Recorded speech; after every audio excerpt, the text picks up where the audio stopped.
It was the kind of evening that never forgets how to storm. Thunder growled somewhere beyond the trees, and rain tapped the windows like impatient fingers. The scent of burnt meatloaf lingered in the air, and the clink of forks on chipped plates was the only sound around the dinner table. I stared at the peas rolling in circles on my plate, trying to collect courage from them like they held answers. "I have something to say," I finally said, my voice small but sharp enough to slice the tension. My father didn't look up. He was focused on his overcooked steak. My mother paused mid-bite. My younger sister shifted in her seat like she already knew what I was about to say. My older brother kept his eyes on the TV playing in the next room, the volume muted but present, like background noise to a family that no longer knew how to speak to each other. "I'm gay," I said. The room didn't explode all at once. Cracked, slowly, like ice under weight. "What did you just say?" my father asked, setting down his fork with a clatter. I swallowed hard. "I said I'm gay." He stood so suddenly his chair screeched across the tiled floor. "Not in this house, you're not." My mother stared at her plate. She didn't say a word, just blinked. Blinked like if she didn't respond, maybe it wasn't happening. My sister's lips parted slightly, but no words came out. My brother exhaled long and low, like this was inconvenient, like I had ruined another meal. I tried to explain. "I'm still me. I'm still your son."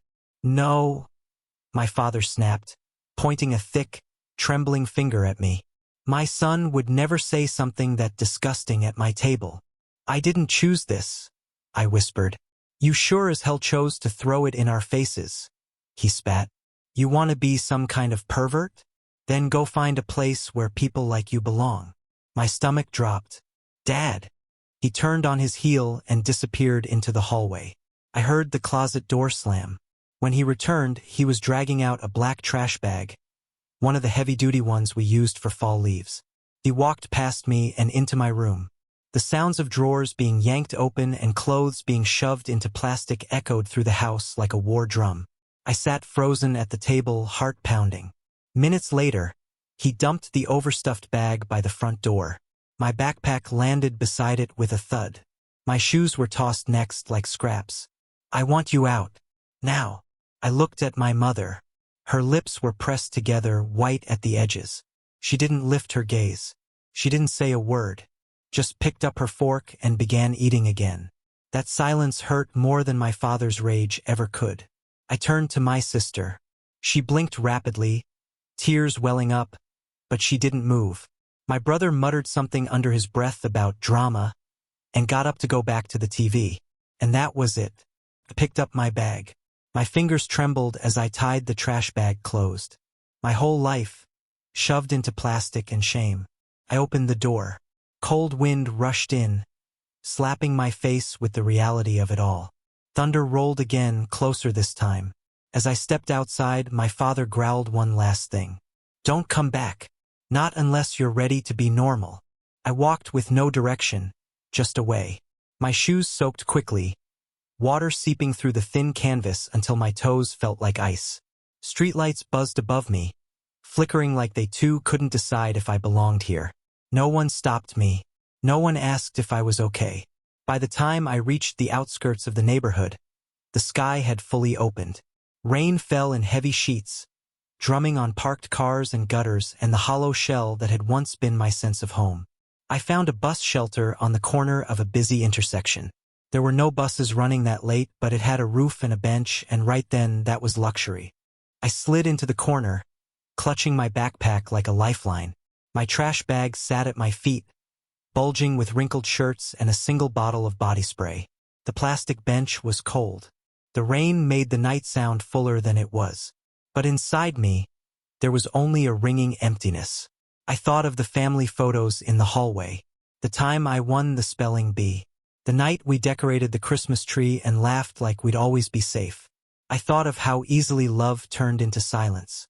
That night I didn't sleep. I closed my eyes, sure. I tried. But every honk, every gust of wind, every memory, kept them wide open. I wasn't scared of being alone. I was scared that maybe they were right, that maybe I didn't belong anywhere. But even then, In that cold little glass shelter, something in me refused to break.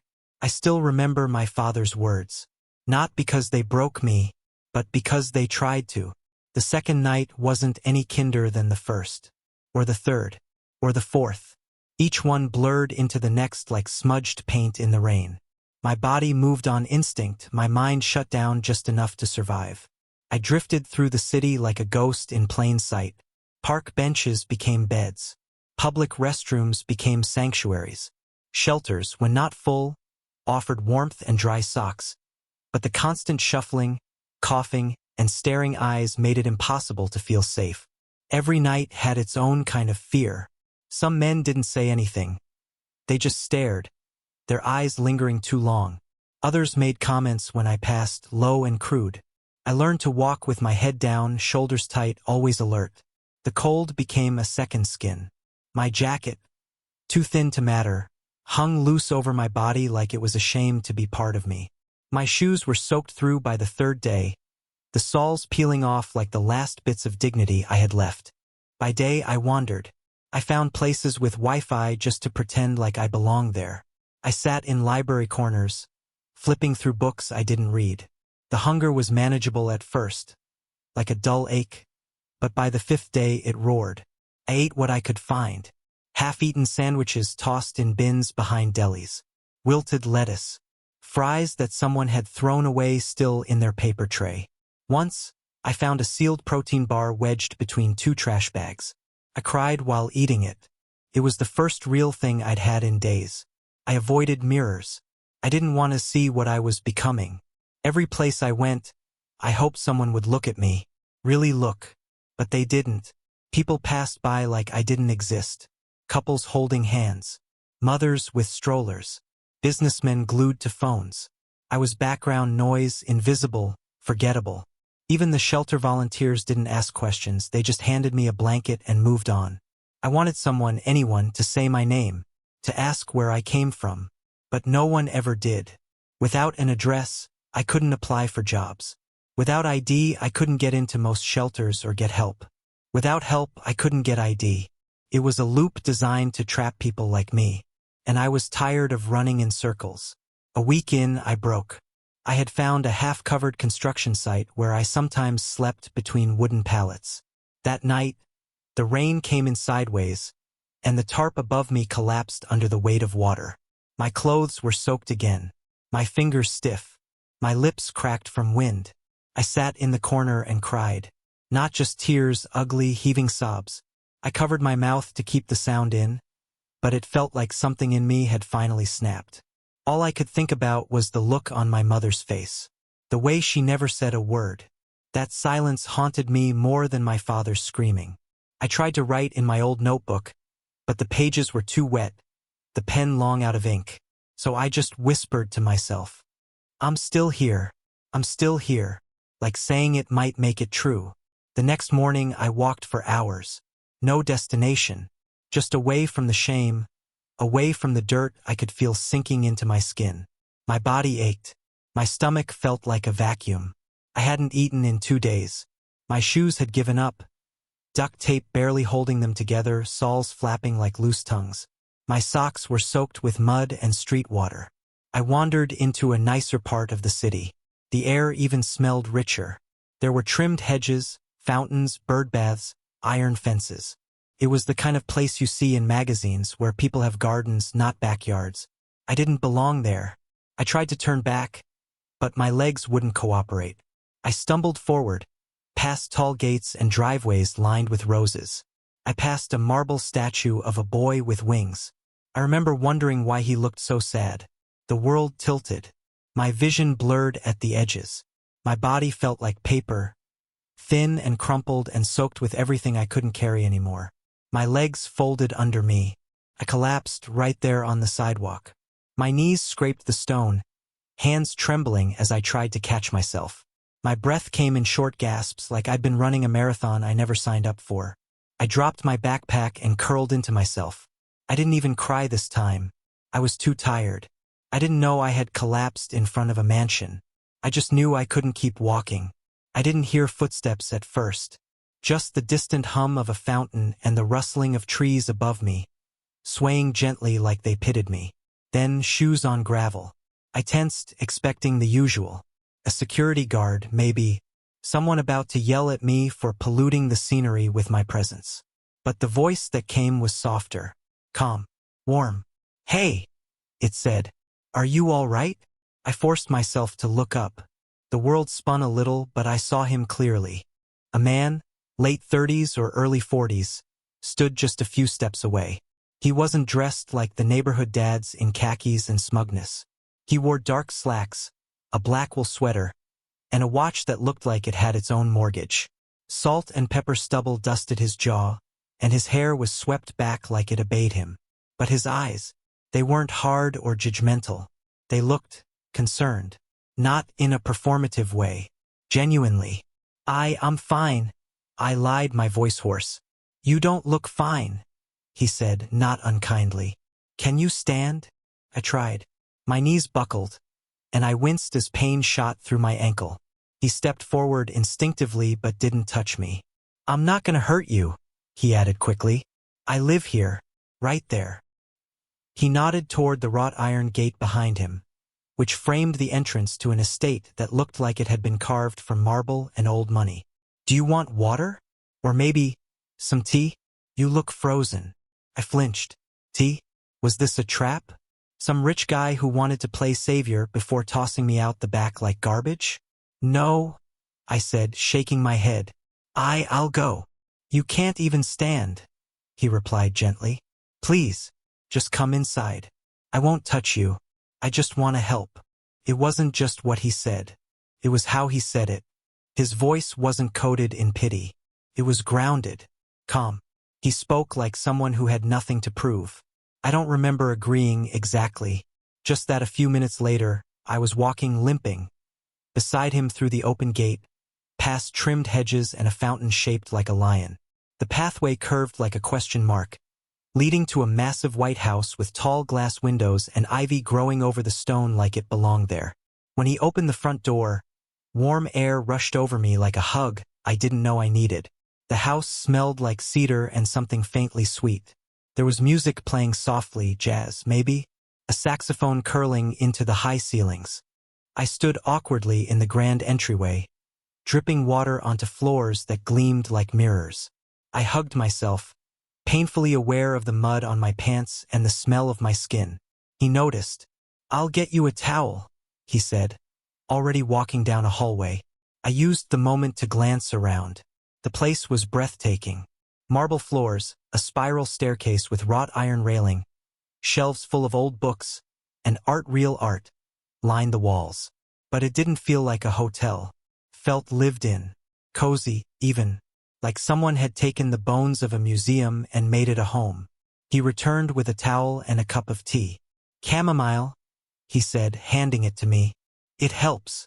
I held the mug with both hands, grateful for the warmth.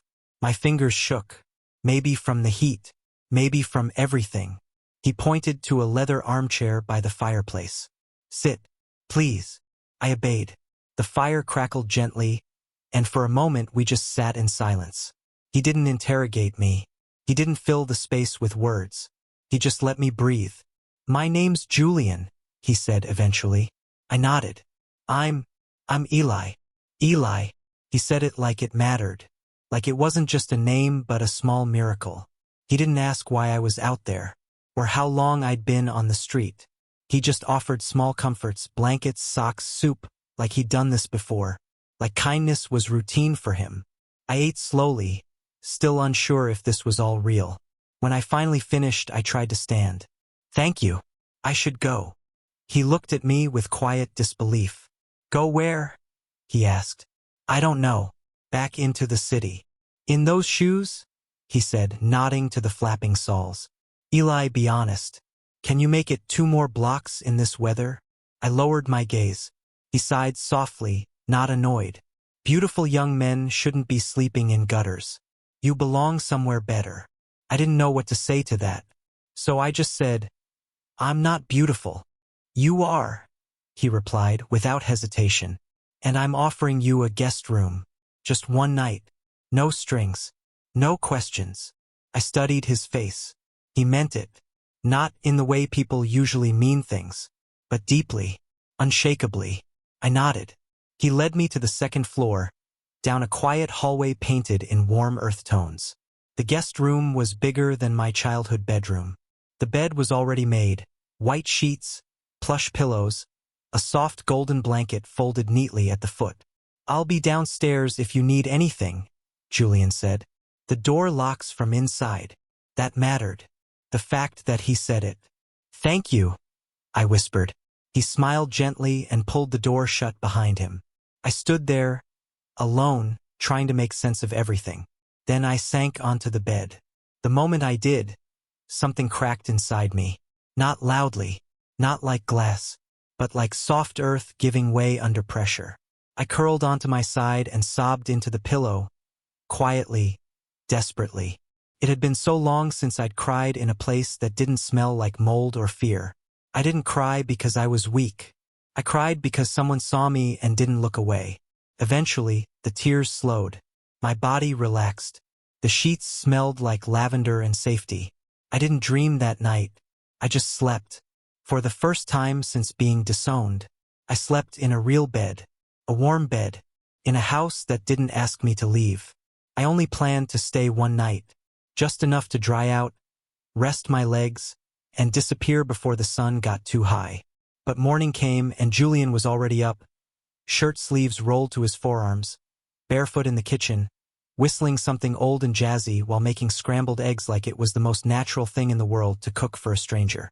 I stood at the edge of the doorway, uncertain. He looked up and smiled. "Good morning, Eli. Hope the bed treated you kindly." It did. Better than any bed I'd ever known. I muttered a quiet yeah, and before I could think of how to politely escape, he was pouring me a cup of fresh coffee and sliding a plate of eggs and toast across the kitchen island. "I wasn't sure how you liked them," he said, "so I made them fluffy. That's a safe bet, right?" I don't know why, but I laughed. Maybe because no one had asked how I liked anything in a long time. Maybe because it felt surreal, like waking up in someone else's life. One night turned into two into a week. Julian never asked me to leave. Never gave me a curfew or boundaries I could feel. Instead, he gave me space and then slowly filled it with warmth. His house, no, his home, was unlike anything I'd known.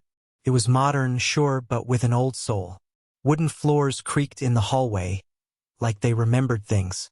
Paintings lined the walls, some abstract, some quiet portraits of people I didn't recognize. Bookshelves bowed under the weight of stories, classic literature, biographies, science fiction, poetry. Everywhere I looked, there was a sense of calm, like everything in that house had been chosen on purpose. It smelled like cedar and coffee in the mornings, and bergamot in the evenings. Even the shadows felt warm. Julian didn't hover. He gave me time, but when he did speak, it was with curiosity, not control. "Where'd you grow up?" he asked once, while we played chess on the patio. "Small town, middle of nowhere. The kind of place that still whispers about people like me in church parking lots." He didn't press, just nodded like he understood more than he said. Another time, as we folded laundry together, he asked, "Do you like music?" "I used to," I said. "Well, we'll find what you like again. We'll build you a playlist from scratch." Something about the way he said we made my chest ache. Eventually, I started helping around the house. It started small. Loading the dishwasher, straightening cushions, wiping the counters. Then Julian asked if I'd help sort books in the library. I did. Then came organizing the pantry, then cleaning the windows. I didn't do it to repay him. I did it because it felt good to be useful, to exist in a space that welcomed my hands. A place where my presence added something instead of staining it. Julian noticed. "You're making this place better," he said one evening as we ate pasta on the back deck, string lights glowing above us. "I just don't want to be a burden." He tilted his head. "You're not. You never were." One afternoon, a package arrived addressed to him. He handed it to me without a word. "Open it," he said. Inside was a set of new clothes. Jeans, t-shirts, a hoodie, even a pair of sneakers my size. I looked at him, confused. "You've been walking around in rags." "I figured it was time," he said with a soft smile. "You look like someone who deserves to be loved." My throat went tight. I looked away, pretending to focus on the box so he wouldn't see my eyes glass over. "I don't know what to say," I whispered. "You don't have to say anything," Julian replied. "Just wear them. And maybe let yourself believe you deserve them." Dinner became a kind of ritual. Every night, we sat across from each other, candles flickering between plates of roasted chicken or grilled fish or creamy soups I couldn't pronounce but devoured all the same. He asked me questions no one had ever cared to ask. What makes you laugh? What scared you as a kid? What do you wish someone had told you when you turned 15? And I found myself answering. Little by little, word by word, I started unraveling the silence that had lived inside me for years. His eyes didn't judge. They held space. Like everything I said mattered, not because it was dramatic, but because it was mine. Those dinners, they weren't just meals. They were therapy served warm. I caught myself watching him when he wasn't looking. The way his hands moved when he spoke. The way he'd sometimes stop mid-sentence to listen to a song lyric drifting in from another room. The way he'd hum when drying dishes. Like there was always music inside him waiting to come out. I didn't know what it was yet, what I was feeling, but it buzzed in my chest like a wire had been touched. Some nights, his fingers brushed mine when he passed me the salt. And I didn't flinch. Once, he touched my shoulder when I was bent over a book, just lightly, guiding me to a passage he loved. My skin lit up like he'd set fire to the air around me. We didn't talk about it, but it was there, a quiet tension, a warmth growing in the space between us. And I liked it. I liked him. I didn't mean to say it out loud. The words just slipped out one night, like breath fogging a mirror. Unplanned, fragile, true. Julian and I were in the sitting room. A soft fire flickered in the hearth, the logs crackling gently like an old man clearing his throat. Outside, rain tapped the windows in slow rhythms.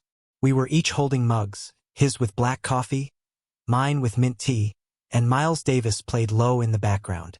I was staring at the flames when I said, "I used to pray I'd wake up different." Julian didn't interrupt. He just looked at me, his eyes soft, inviting. Not better, just different, straighter, louder, less me. I laughed, but it cracked halfway through. I thought if I just stopped talking the way I talked, if I walked differently, stood straighter, didn't look at boys in the hallway, maybe my dad wouldn't hate me so much. Julian sat still, but I could feel him listening with his whole body. I wasn't used to that. I wasn't used to someone staying in the room after I said something ugly. They used to call me names in school, push me into lockers.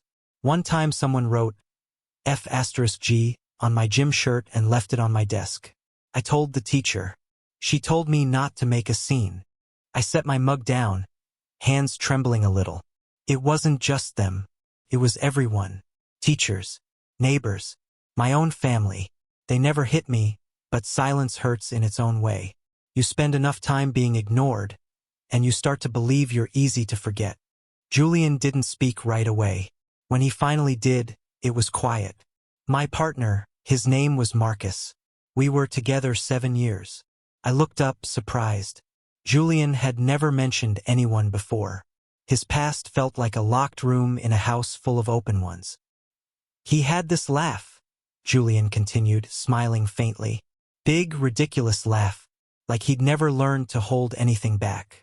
He made me feel alive, like I wasn't just succeeding, I was living. He paused. He passed away. Pancreatic cancer. By the time we caught it, it was already everywhere. 6 months later, he was gone. I didn't know what to say. I reached out instinctively and set my hand over his. He didn't pull away. I stopped letting people in after that, Julian said. Not because I didn't want love again. I just didn't know if I could survive losing it twice. The fire burned lower. The rain thickened. We talked until 2 a.m. We talked like people who had nothing to lose, like people who had once been broken, and were just now realizing the cracks made room for light. I told him about the time I came home with a bloody nose and my dad asked if I fought back, And when I said no, he said maybe I deserved it. I told him about the church counselor who promised to pray the gay away if I just tried hard enough. He told me about the first night he met Marcus, how they danced in a crowded bar in Rome and kissed under a yellow streetlight while the world kept spinning. He told me how sometimes he still sets 2 plates on the dinner table without realizing it. There were no tears, just truths, and the weight of being seen. When I finally stood to leave, the clock blinked 2:11. "Good night," I said softly, already stepping back toward the guest room. But before I turned the corner, Julian reached out and gently wrapped his fingers around my wrist. I froze. His touch wasn't firm. It wasn't possessive. It was just there, steady, warm. "You don't have to be afraid here," he said. I turned toward him. Our eyes locked. He didn't lean in fast. He waited, gave me time, so I closed the distance myself. Our lips touched like a question, then deepened into an answer. It wasn't a hungry kiss. It was a grateful one. A careful, tentative merging of 2 people who had both learned the language of loss too early. His hand slid up to my cheek, calloused but gentle. My breath caught. I'd been kissed before, sloppily, secretly, in shadows and regrets. But this was safety. This was warmth and permission. This was the sound of the world falling quiet. Finally, when we parted, his forehead rested lightly against mine. Neither of us said a word. We didn't need to. That night, back in my room, I crawled into bed and stared at the ceiling for a long time, feeling my heart beat like it finally remembered what it was for. I touched my lips, still tingling, still new. And before the darkness could reach me, I whispered into the night. For the first time, I didn't flinch when someone touched me. The days that followed our first kiss didn't feel like some whirlwind or fever dream. They felt calm, solid, like settling into a rhythm that had been waiting for me all along. Our mornings started with sunlight filtering through the high windows, the smell of freshly brewed coffee drifting from the kitchen, and soft jazz humming through the house like a heartbeat. Julian would read the paper while I watered the potted herbs by the windowsill.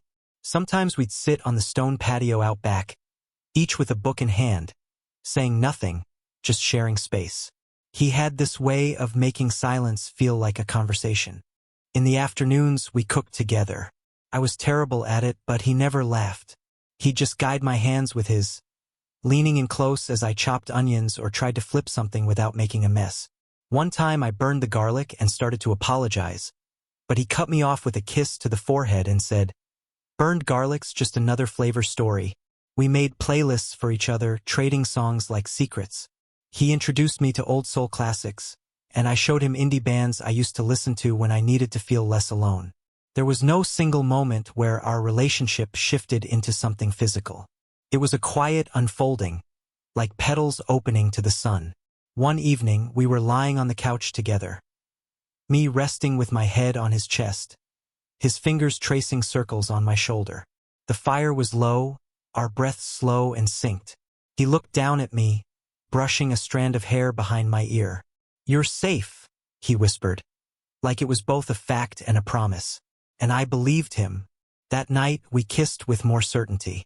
We moved together like we were learning a dance neither of us had known we already memorized. Clothes slipped off slowly, not in haste but in reverence. His hands never grabbed, they held. His mouth never claimed, it welcomed.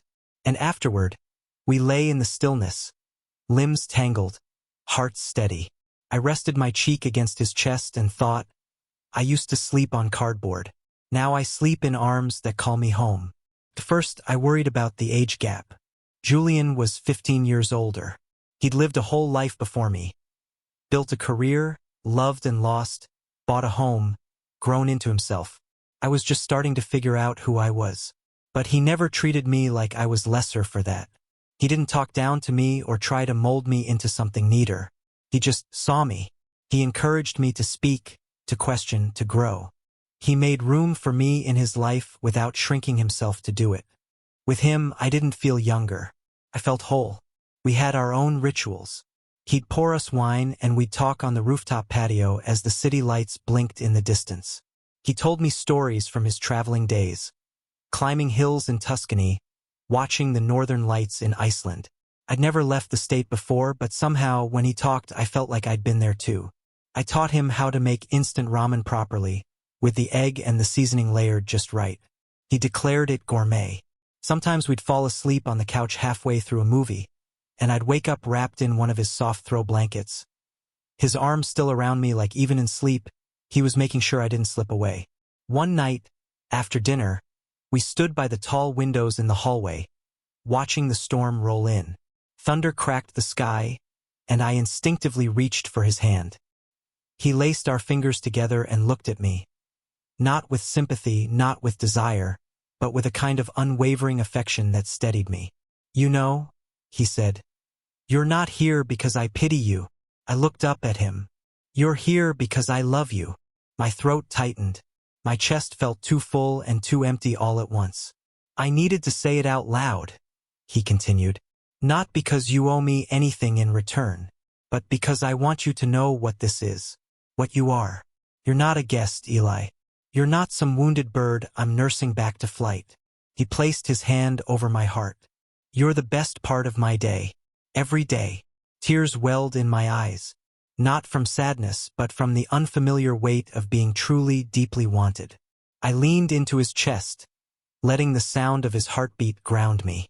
"I love you too," I whispered, and I meant it in every possible way. That night, as we lay in bed, his arms around me, the rain tapping softly on the windows, I didn't count the days since I left home. I didn't replay my father's words. I didn't wonder if I was enough. I just breathed. I let myself exist in the quiet, in the warmth, in the love that asked nothing of me but to stay. My birthday came quietly that year. No big announcement, no reminders marked on calendars. Honestly, I hadn't even planned on acknowledging it. For most of my life, birthdays felt like checkpoints I never wanted to reach, reminders of how little had changed, of how lonely the years had been. But Julian remembered. He didn't say a word the night before, didn't even drop a hint.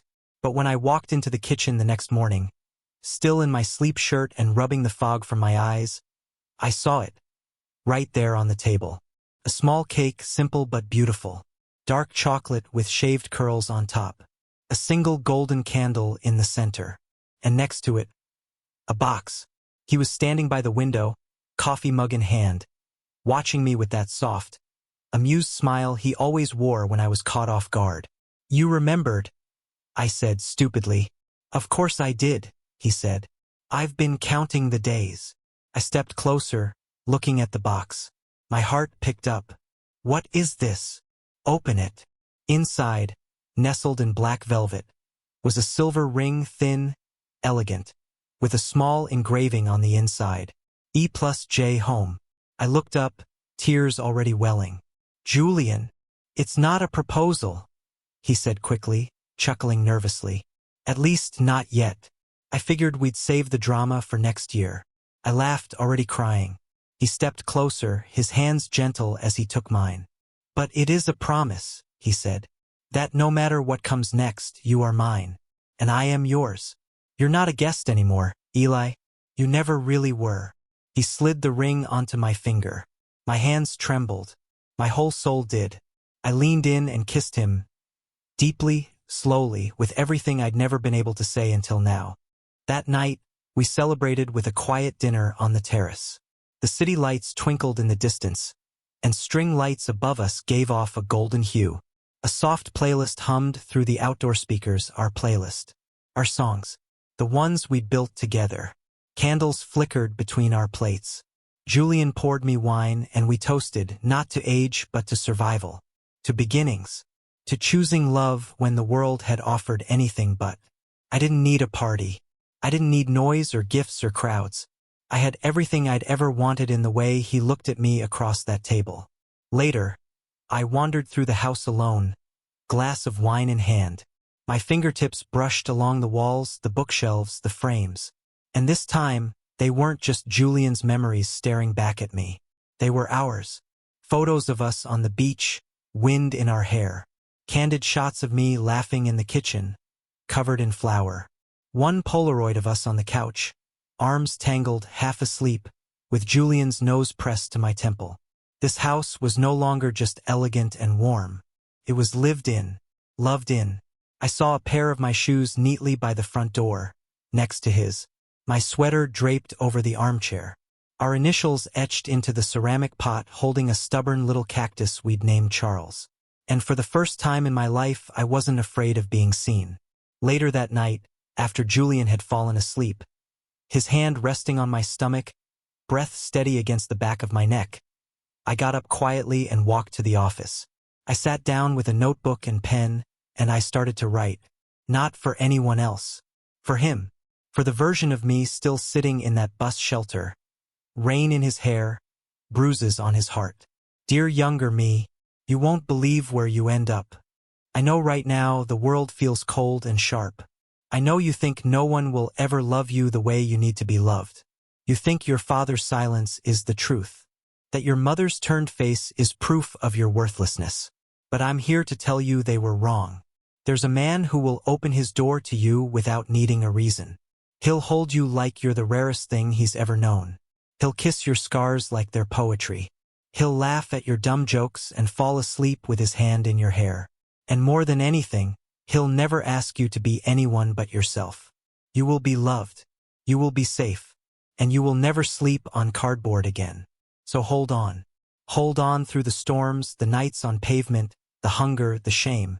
Because there's a day coming. A warm day with music and candles and laughter. And it will all begin with a door opening.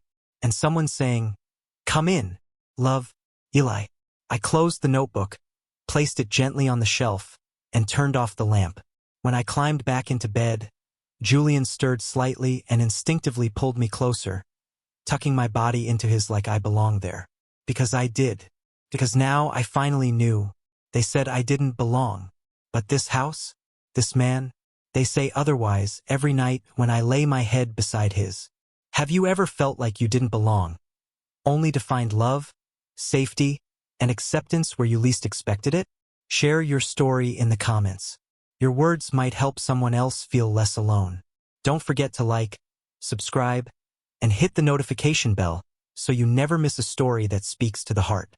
This is more than just a channel. It's a home for stories that matter.